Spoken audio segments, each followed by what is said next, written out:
찬송하시겠습니다. 찬송가 180장입니다.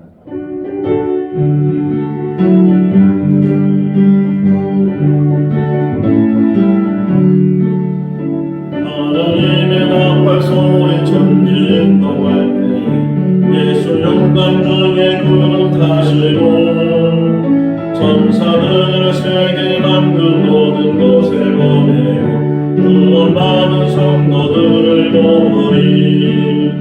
나팔 불 때 나의 이름, 나팔 불 때 나의 이름, 나팔 불 때 나의 이름, 부를 때에 남짓 찬송하겠네.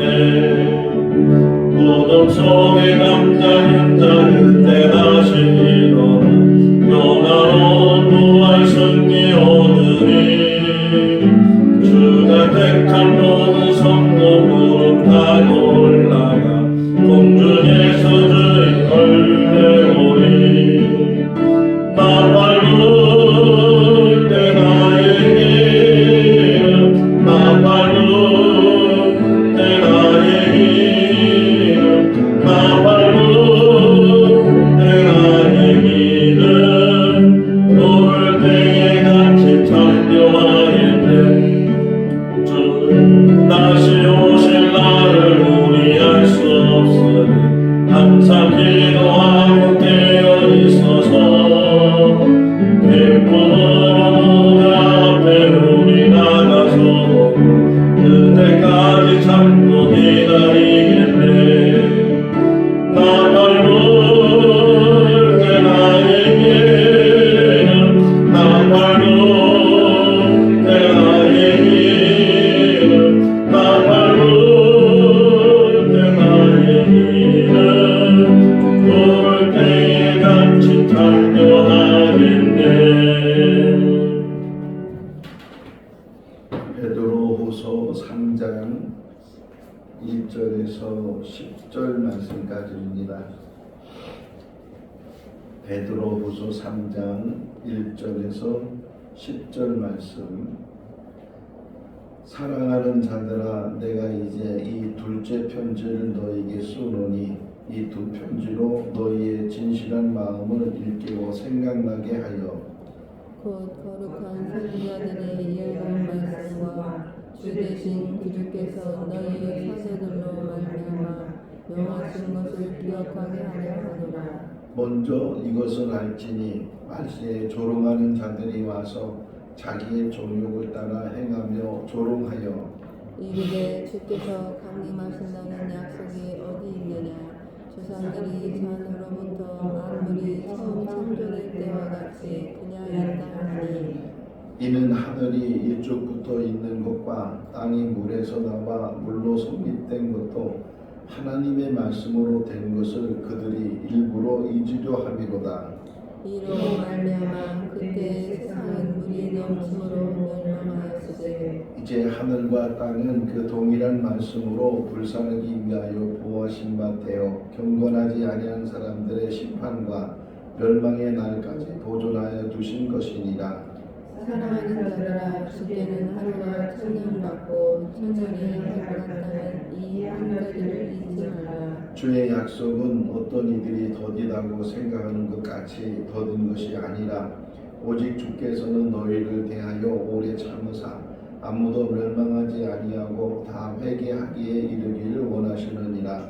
그러나 주의 날이 거두까지 오리니 그날에는 하늘이 큰 소리로 떠나가고 물질이 뜨거운 물에 떨어져 땅과 그 중에 있는 모든 일이 드러나리로다. 아멘. 할렐루야. 아멘.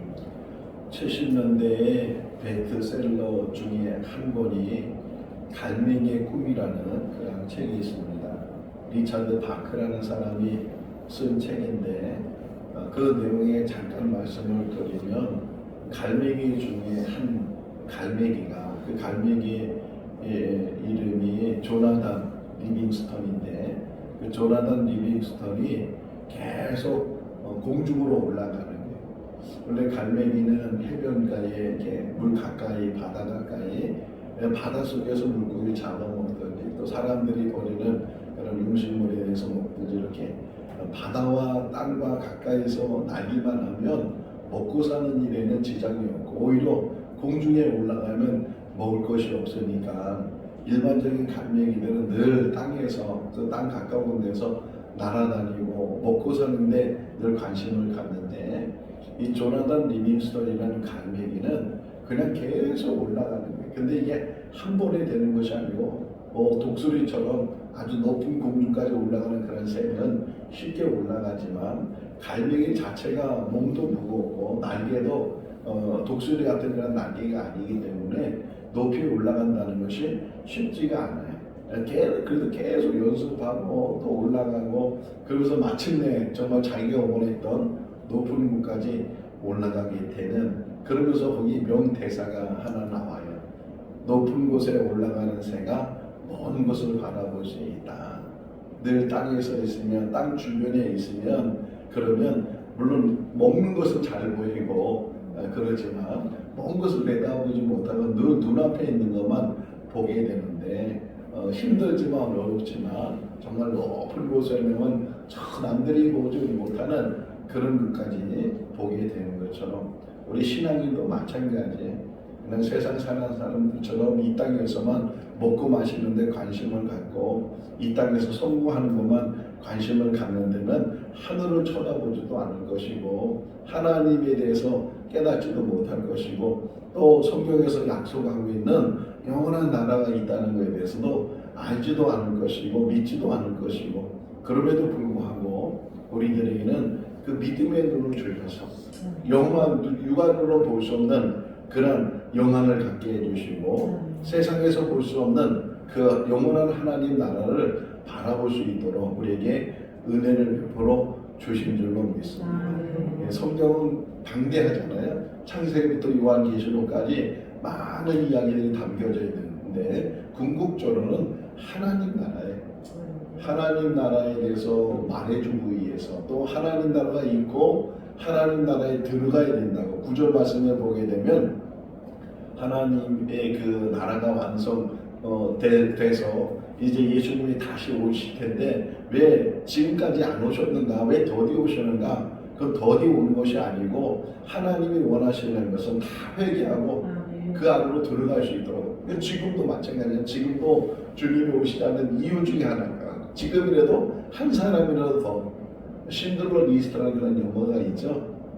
그 신들러 리스트에 많은 명대사가 나오는데 그 신들러라는 사람이 이 독일이 유대인을 학살할 때 그 유대인들을 살리는 그러한 일을 하는데 그가 이제 나중에 하는 이야기 중에 하나가 내가 한 사람이라도 더 이게 정말 돈만 있었으면 그 뭐든지 자기가 갖고 있는 모든 것들을 다 투자해서라도 한 생명이라도 더 이게 그 신들러가 마지막 고백하는 그런 이야기거든요. 지금도 마찬가지. 지금도 하나님께서 원하시는 것은 한 사람이라도 더 깨닫고 한 사람이라도 더 하나님께로 돌아오기를 원하시고 정말 천국을 바라보고 천국에 대해서 깨닫게 되고 천국을 향해서 나가는 그런 사람들이 더 많아진다면 이것이 하나님의 기쁨이고 예수님이 왜 오셨어요? 성탄의 목적에 대해 설교했잖아요. 예수님이 오시는 자체로 목적이 되는 것이 아니고 인류를 구원하시기 위해서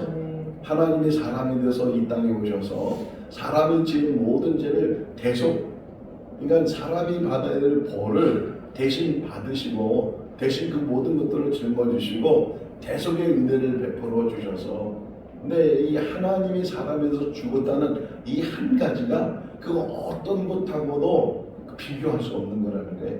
아무리 인류 지금 70억, 75억이 살고 있다고 하거든요. 그러니까 그 전에 얼마나 많은 사람이 살았으며 또 앞으로 얼마나 많은 사람이 살지 모르지만 그렇게 많은 사람이 살았고 살고 있고 살지 모르는 그런 모든 사람들의 죄를 하나님께서 예수님을 통해서 그 모든 죄를 대속해 주시고 믿기만 하면 영접하기만 하면 거듭나기만 하면 천국 백성이 되기만 하면 하나님 나라에 영접해 주실 줄로 믿습니다.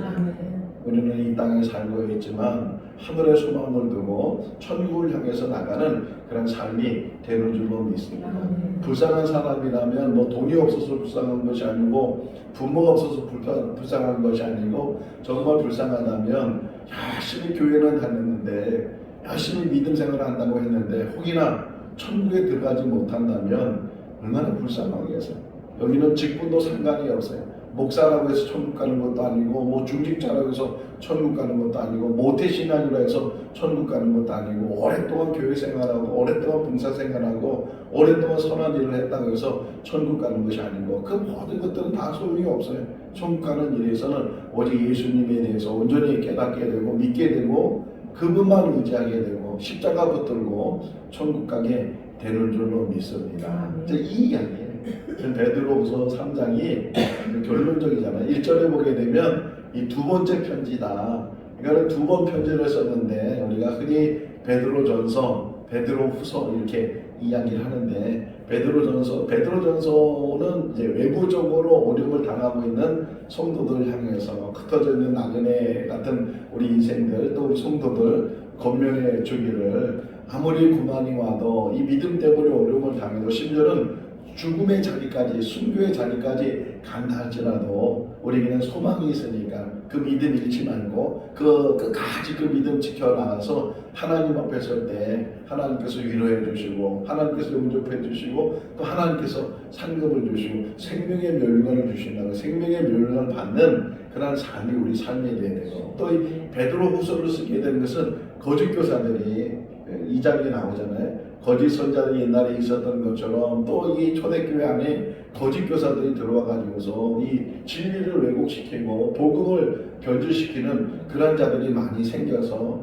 예수를 구주로 영접해서 믿음으로 가야 되는데 잠깐만 거기에 행위가 있어야 된다고 강조해서 믿음 다음에 행위죠. 행위 속에서 구원받는 건 아닌데 행위를 강조하게 되고 그러다 보니까 사람이 실족하게 되고 또 그 행위 속에서는 선한 일도 말하고 있지만 그들이 말하고 있는 이단 속에 있는 쾌락이나 즐거움이나 음욕하는 것 이런 것들에 빠져가지고서 그 신앙을 잃어버리게 하는 그런 일들이 있게 되는데 그런 일들을 조심해야 된다. 첫 번째 보는 편지나 두 번째 보는 편지나 이 편지를 통해서 정말 만나서 얘기해 주고 싶은데 만날 수 있는 상황이 아니고 뭐 다 터져 있고 막 그러니까 편지를 통해서라도 이게 이제 한번 쓰면 그것이 사람들이 읽혀지게 되고 또 사본을 만들어서 또 다른 사람들에게 전해지게 되고 그러다 보니까 오히려 이런 글을 통해서 전해지는 것이 얼마나 귀한 일인가 하는 것들을 설명하면서 지금 베드로가 자기가 이제 떠날 때가 장막이 이제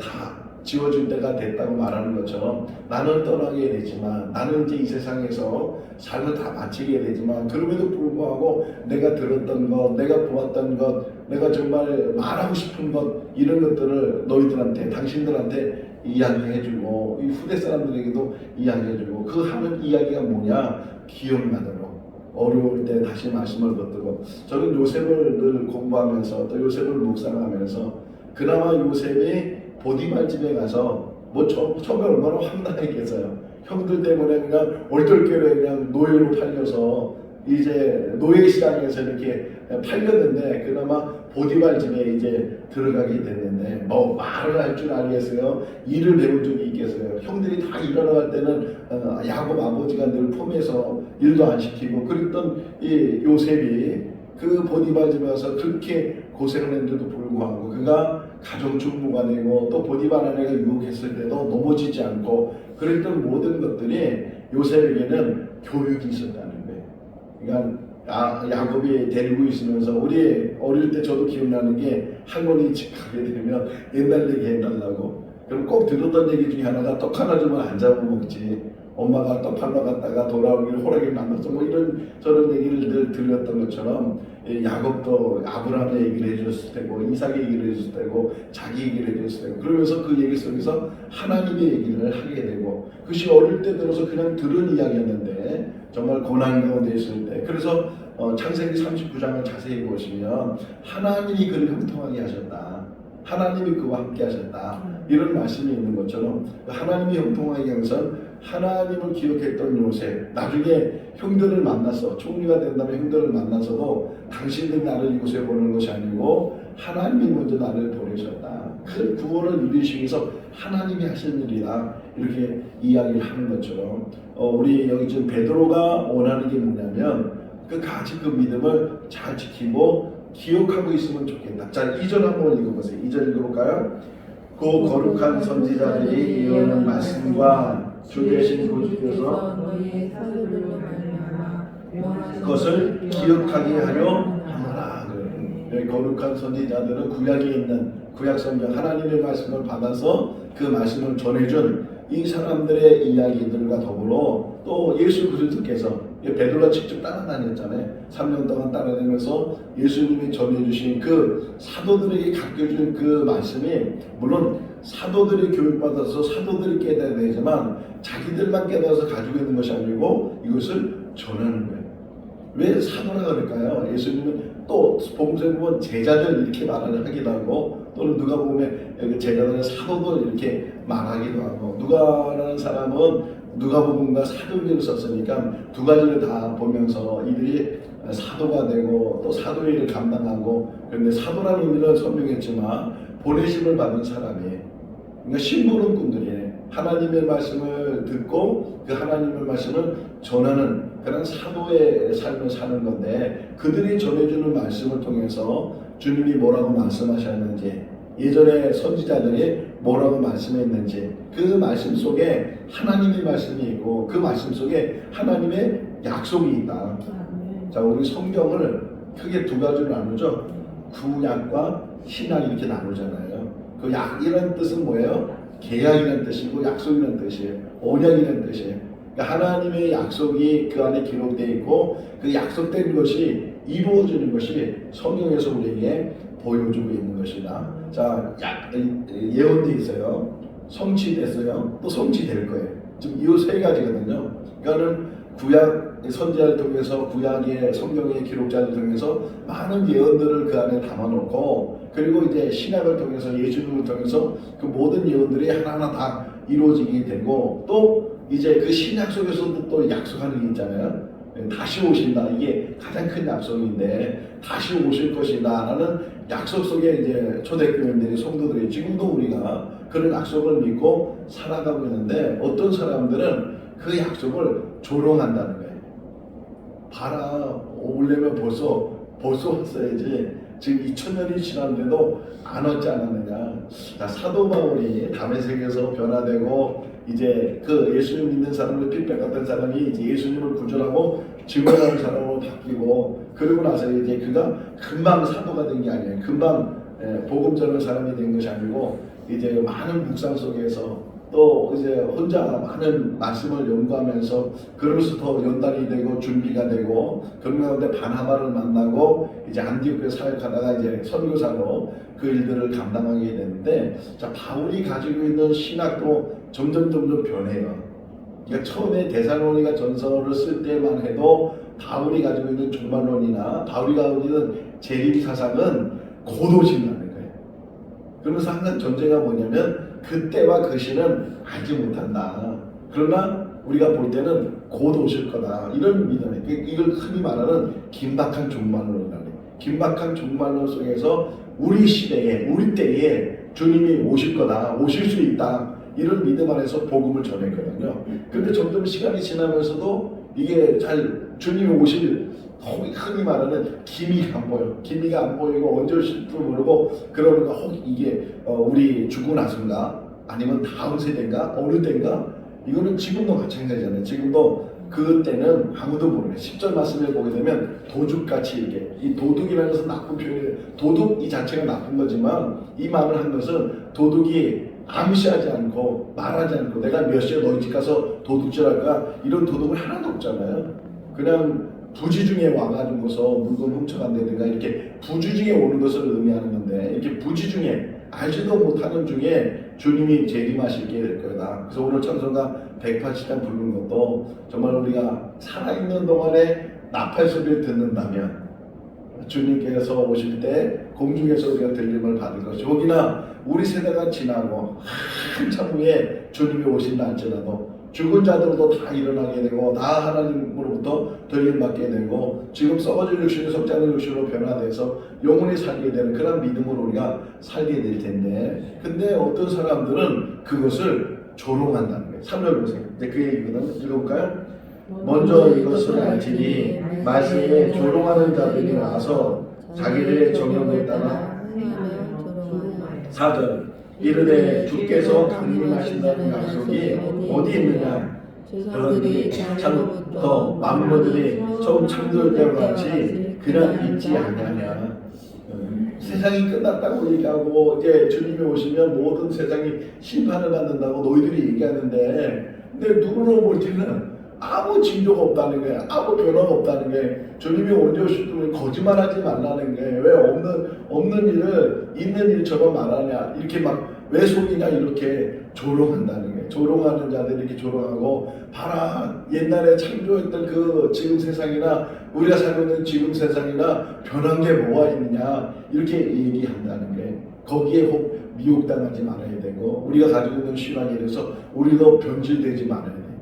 우리는 지금 항상 우리의 신앙은 천국을 향해서 가는 신앙인 줄로 믿습니다.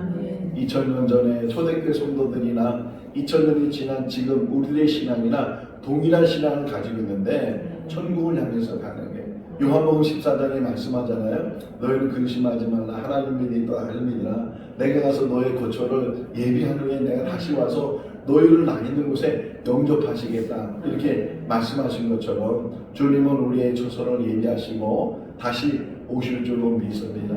세상이 변하지 않는데 뭐 변한다 그러냐?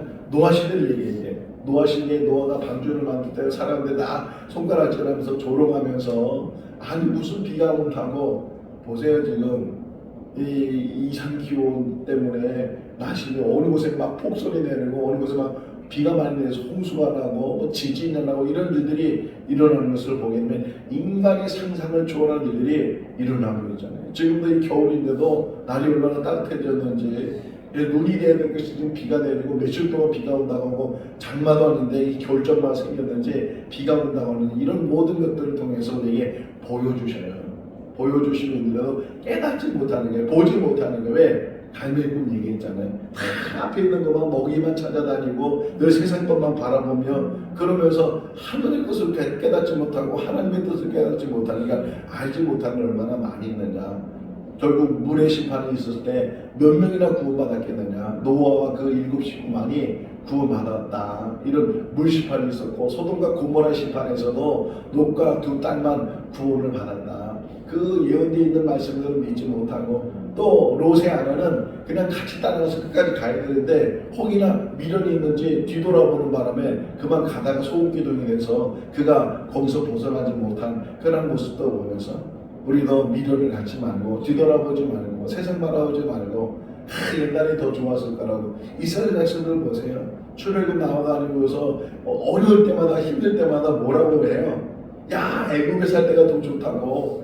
여기 오니까 먹을 것도 없고, 여기 오니까 호기가 막혀서 우리 가지도 못하고, 여기를 우리 죽이려고 하냐, 여기를 우리 공동묘지 만들려고 하냐, 이런 말을 하면서 원망하고 불평하는 사람들, 옛날을 바라본다는 게, 과거를 바라보고 거기가 더 좋다고 말하는 그런 사람들이 있는 것처럼, 거기나 대마 얘기도 있잖아요. 대마가 마지막까지 그 믿음 지키지 못하고 나중에는 그가 세상을 사랑해서 대사로를 가버리는 그런 모습을 우리가 보면서, 우리들은 거기에 실패하지 말고 실수하지 말고 끝까지 그 믿음 붙들고 천국 갈 수 있기를 바랍니다.